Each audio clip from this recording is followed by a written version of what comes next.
जय भीम दोस्तों। आज की वीडियो बहुत ही खास होने वाली है क्योंकि आज हमारे देश में जिस चीज को सबसे ज्यादा खतरे में बताया जाता है वह है भारत का संविधान इसी की रचना बाबा साहेब आम्बेडकर ने की है। वर्ष 1891 में 2858 पार्टियां हैं जिनमें से 212 है और इनके नेता डॉक्टर भीमराव अंबेडकर के नाम की ठेकेदारी करके सत्ता हासिल करने की कोशिश करते रहते हैं। लेकिन आज हम आपको ये बताएंगे कि इनमें से किसी ने भी आप लोगों तक डॉक्टर भीमराव अंबेडकर की असली विचारों को पहुंचने नहीं दिया। आज हम डॉक्टर भीमराव अंबेडकर के कुछ ऐसे विचार लेकर आए हैं जिन्हें मानना तो दूर बल्कि भारत के लोगों ने ठीक से उनके विपरीत काम किया है और आप भी आज हैरान रह जाएंगे। इसलिए डॉक्टर भीमराव अंबेडकर के जन्मदिन को मनाना, लोगों को बधाई देना तो एक तरीके से एक परंपरा सी बन गई है और सभी लोग उसे भी निभा देते हैं। लेकिन डॉक्टर भीमराव अंबेडकर ठीक समझाकर कोई नहीं, असल में आज़ाद भारत को लेकर डॉक्टर बाबा साहेब आम्बेडकर जितने भी विचार थे और वह जिस तरह के भारत का सपना देखते थे उन विचारों का सभी पालन हुआ ही नहीं।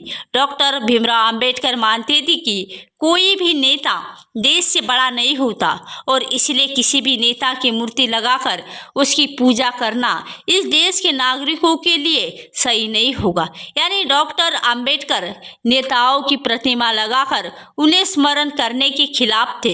लेकिन भारत के नेताओं ने इसी देश में डॉक्टर भीमराव अंबेडकर की हजारों मूर्तियां बनवाई और उनके नाम पर चुनाव में वोट मांगे और कुछ मीडिया रिपोर्टर्स के मुताबिक आज पूरे देश में सबसे ज़्यादा मूर्ति डॉक्टर भीमराव अंबेडकर की है। और ऐसा नहीं कि डॉक्टर भीमराव अंबेडकर ये कहकर गए हो कि मेरी मूर्ति बनवाई जाए, और बल्कि ये तो इसके खिलाफ थे। असल में उनकी प्रतिमाएं बनाकर अलग अलग पार्टियों में वोट बटोरना चाहती है और अपनी मार्केटिंग करना चाहती है। और यही स्थिति तब की है जब वहाँ से लगभग 80 साल पहले 18 जनवरी 1943 को डॉक्टर भीमराव अंबेडकर ने कहा था कि मूर्तियों के उपासक नहीं हैं, वह उन्हें तोड़ने में विश्वास रखते हैं। और इसी भाषण में वह ये भी बताते हैं कि उनके लिए ये कहा जाता है कि वह महात्मा गांधी और मोहम्मद अली जिन्ना से नफरत करते हैं, जबकि ऐसा नहीं है। वह गांधी और जिन्ना को नापसंद करते हैं क्योंकि वह किसी भी नेता की बजाय अपने देश से प्यार करना ज़्यादा जरूरी समझते हैं। तभी भारत के लोग एक दिन ये बात जरूर सीखेंगे कि कोई भी नेता देश से बड़ा नहीं होता और नायक की पूजा का सच भारत में हमेशा कठोर और दुर्भाग्यपूर्ण ही होगा। ये कई कर गए हैं। वह ये सब डॉक्टर भीमराव अंबेडकर थे, लेकिन हमारे देश में इस पर जरा सी भी अमल नहीं हुआ और हमारे देश के नेताओं ने उन्हीं की प्रतिमाएं भारत में बनवाई। और उन्हीं की नहीं, आज हमारे देश में सबसे जो बड़ी परंपरा है राजनीति में, वो नेताओं की प्रतिमा बनाना और हर जगह बनाकर उन्हें लगा देना, ये हमारे देश की परंपरा बन चुकी है। और इसी तरह डॉक्टर भीमराव अंबेडकर ने खुद संविधान बनाते वक्त उसमें आरक्षण की स्थायी व्यवस्था नहीं की थी। 30 नवंबर 1948 को जब संविधान सभा में आरक्षण पर बहस हुई तब डॉक्टर बाबा साहेब आम्बेडकर ने कहा था कि आरक्षण लागू होने के लिए 10 साल में इस बात की समीक्षा होनी चाहिए कि जिन्हें आरक्षण दिया गया है क्या उनकी स्थिति में कोई सुधार हुआ है या नहीं। उन्होंने ये भी कहा कि अगर आरक्षण से किसी वर्ग का विकास हो जाता है तो उसके आगे की पीढ़ी और आरक्षण का लाभ नहीं देना चाहिए। इसके पीछे उन्होंने ये वजह बताई, वह आरक्षण का मतलब पैसा की नहीं है जिसके यहाँ सहारे पूरी जिंदगी काट दी जाए। ये विकसित होने का एकमात्र एक अधिकार है। लेकिन हमारे देश में वोट बैंक राजनीति की वजह से डॉक्टर भीमराव अंबेडकर आरक्षण की व्यवस्था को स्थायी बना दिया और आज भारत में किसी पार्टी में या किसी नेता में इतना दम नहीं है कि वह आकर ये कह दे कि वह आरक्षण को बंद कर रहा है। यहाँ तक कि ये बात हम बार बार कहते आए हैं कि आरक्षण जिन लोगों को मिल रहा है उनके बारे में एक आकलन होना चाहिए। और अगर किसी एक परिवार को आरक्षण का लाभ मिल चुका है और वह परिवार अब इस विचारों या इस स्थिति में आ गया है कि अब इस बैसाखी की आवश्यकता नहीं है, तो फिर उसका आरक्षण बंद होना चाहिए और फिर वह आरक्षण ऐसे परिवार को मिलना चाहिए, जैसे कि ऐसे लोगों को मिलना चाहिए जिन्हें वाकई आरक्षण की ज़रूरत है, जिन्हें इन बैसाखी की ज़रूरत है।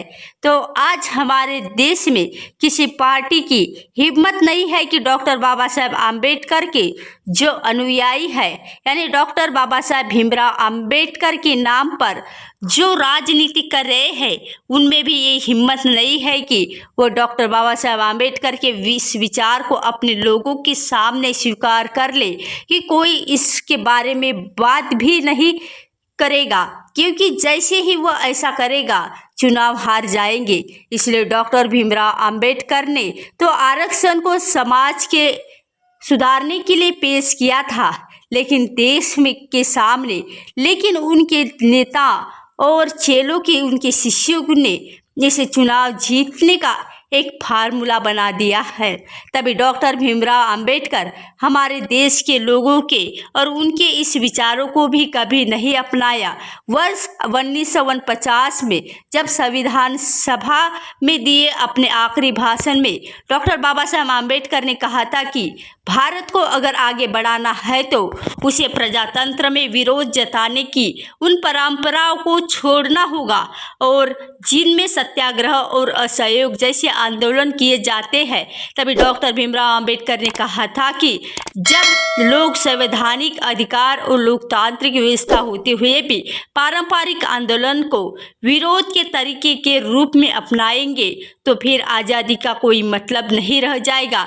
इसलिए आपको अगर ठीक में समझना चाहते हो तो मैं आपको उन ये भाषण पढ़कर सुनाती हूँ, पर आपसे दरख्वास्त है कि ध्यान से सुने, तभी पूरी बात समझ में आएगी। तभी डॉक्टर भीमराव आम्बेडकर कहते हैं, यदि हम लोकतंत्र को केवल रूप में ही नहीं वरन में अर्थात वो बनाए रखना चाहते हैं तो हमें क्या करना चाहिए? मेरे विचारों और अनुसार सबसे पहले हमें ये करना चाहिए कि अपने सामाजिक और आर्थिक उद्देश्यों की पूर्ति के लिए हमें संवैधानिक रीति को ही दृढ़तापूर्वक हम अपनाना, और इसका अर्थ ये है कि क्रांति की निर्मित रीतियों का हम परित्याग करें और इसका परित्याग करें आर्थिक तथा सामाजिक उद्देश्यों की पूर्ति के लिए।